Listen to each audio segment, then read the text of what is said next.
Well, hi everybody. Welcome back again to another episode of Running True.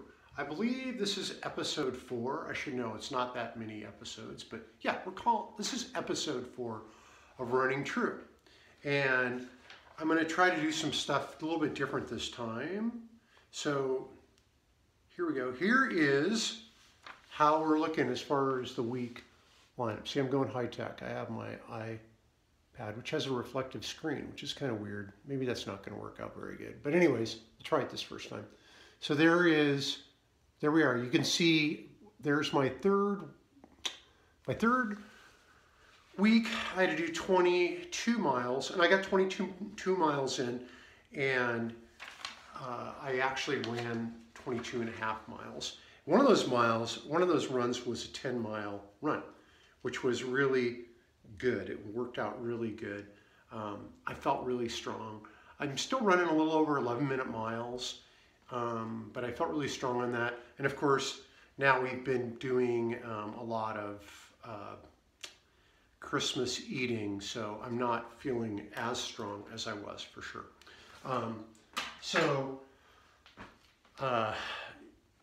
Let me go breakdown. I had a 4.5, a 5.5, a 2.5, and then a 10-mile run. So that's what brought it up to 22.5. This week I've got 24 planned, and like I probably alluded to just now, it's been really kind of hard with all the Christmas food and stuff in it. And you can kind of maybe take a look at the weather. I'd maybe not show up very good, but it's snowing. It's snowing really hard out there. And speaking of snow, I was going to show you guys what I use on my feet. So hang on a second. I could have had this all set up, but I didn't. And so here's what I've got. These are due north spikes, and they're basically galoshes that go over my shoe. And they make a whole bunch of different kinds. I kind of like these ones here that are more of a closed toe thing. They seem to stay on a little bit better. They don't get clogged up with snow. And sometimes what happens too, if you don't get the right size, I'll show you a picture here. Here's what happened to my boot last time. You can see the snow kind of packs in there on my shoe because it was too loose. And so the snow kept packing in. My shoes got heavier and heavier. They're probably up to like maybe 5 pounds or 2.5 pounds each, I suppose. And so it was like my feet got clownish and biggish as if they aren't already. And it got to be pretty silly. So if you get the due north ones, those are my favorite. They last years. I mean, I think I've had the same pair for maybe 5 years, and like, you know, preparing for ultra marathons while I'm wearing them. So putting in a lot of miles, and they last forever. And they give you a couple of extra cleats if they pop out. I've never even had that happen. And I think they are carbide bits, so they just bite right into the slickest ice. You just go right across, like you're running in the summertime, but not as sweaty. So there's some good things about it. But the snow makes it a little bit harder going in running, of course. You know, it's kind of like if any of you ran on sand on a beach, you know what that's like. It's hard. So anyway, so that's a little plug for the spikes, I guess. Sarah and I have been out. Sarah's going to run it with me too. She's going to run the 50K, and of course, she still has her same basic body, which I don't have my same basic body, but still, she's got to get in shape too. But we never hardly ever run together on training runs. We might run the ultra together, although there's been some times when we were at the starting line. I remember at one, and she says something. I said something like, "So what kind of pace do you want to set?" And she's like, "What makes you think we're going to run together?" Which I kind of thought we were, but then she told me that wasn't the plan. So of course, the person that I am is like, "Oh yeah, I'm going to beat you now." So anyway, but who knows? I don't know if we're going to run it together or not. But all I know is we don't run together very much. We kind of have different schedules, get out the doors different times, but our paths often cross. And she saw me the other day, and she said I looked really pretty when I was out running. So that made me feel really good. So any of you folks who are transgender who are watching this know how good it makes you feel if somebody lets you know that you're passing, basically, or that that you look good. I mean, it's amazing. It's very superficial, but it really makes people feel good. It makes me feel really good. Okay, not that you have to go out of your way now, because I'll know it's just artificial and you're making it up. Anyways, oh, back to what we're doing here, my running true deal. I told you last week I was going to kind of have another breakout kind of deal of writing about a similar, something that's related to what we're talking about, but kind of go into more depth. And I didn't do that because I was so busy with Christmas stuff. And I'm about halfway through writing something. And so I'm hoping to get that up this week. So we'll be a little bit out of sync on that. But part of this, running true stuff is I've been thinking a lot about truthfulness and comfort.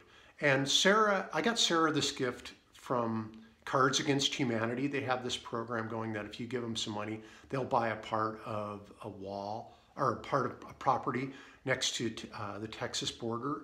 And they're not going to let anybody build a wall on it, the Texas-Mexico border. And they got lawyers lined up and they think they can pull this off. So I gave them money for that. And in turn, they would send Sarah these presents. And they were great presents. We're owners, like one of a millionth owner of a small baseball team someplace. And they just send crazy stuff and posters and things. One of the things they commissioned was this study, and it was basically, to boil it down to the basic element was, it was a survey to ask people, would you rather know the truth or would you rather be comfortable and not know the truth? And if you've ever seen The Matrix, you know where that's going. So they found out that there was a small majority of people in the United States would rather be comfortable than know the truth. However, if you voted for President Trump or voted primarily Republican, if I recall the words they used in it, is that you were overwhelmingly more happy with being comfortable than knowing the truth. And so that, I thought about that a lot. So when I'm out there running or when I'm out there being myself and I'm telling the truth about myself, an embarrassing truth that I've had all my whole life, something that brought me shame when I was a kid, or even as an adult, just having to think that this was something that was wrong with me. I'm telling the truth about myself to other people. And in a way, I hope that's maybe like an open door to people as they get to know me, that I'm a good person, I do a good job, I'm a kind person, I work hard.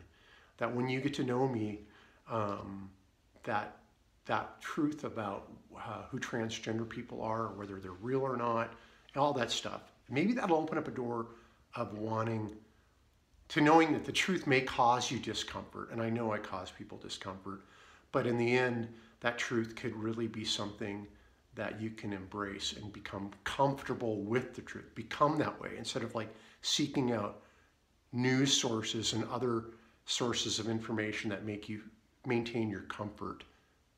My thing is, why not get the truth and then get comfortable with something that's true? Anyways, kind of rambling on there. Okay, so this week I have to do 24 miles, which is great. I'm kind of behind the power curve already.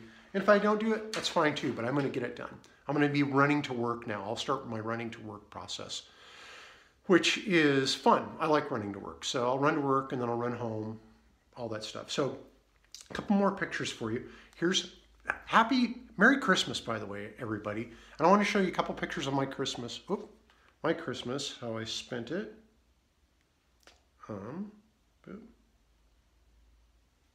Okay, here we go. There's my crew and I, we did the Santa sleigh. You can see it pretty good. There we are, we're going on the Santa sleigh. We're spreading cheer around the West Central neighborhood. So we did that, that was fun. And then here is my family and I. Last night we had our Christmas dinner because my son's a firefighter too. So we had kind of work schedules that are hard to get coincide with. So we all had our Christmas on the 26th of December, and it was great. And everybody's home, and it was so much fun. And I just want to show you a picture of my family. There they are again. There they are. There's my family. I love them. Love them, love them, love them. So, and here is a picture I took earlier this year of my son. I hate that reflection on there. I probably won't ever do this again. My son, Ike and Aiden, and I just wanted to close off. They're wearing some of my old clothes. And because part of the truth and part of running and growing and all that stuff is actually shedding some things that made you comfortable. And I held on to a lot of clothes that I'm never going to wear again because, duh. So there was a picture of them wearing that, and they're very happy to have a part of me. In a way, it's almost like you get to die, but get to hang out and watch people enjoy your stuff. And I think that's making me a better person. Not the dying so much, but giving away my stuff and letting go of things. So I think that's kind of all the stuff I wanted to talk about today. Oh, my weight. I got to talk about my weight. I was on the way down. I was like about 190-ish, and then Christmas happened. So now we're back up there. But there's no way you can't not shed weight if you're out running like 40 miles a week. So it'll get better, and not that I'm that bad anyways, but just easier on my knees. All right, everybody, thank you so much for tuning in. I know I talked about making these 10 minutes, never going over, but that's not happening.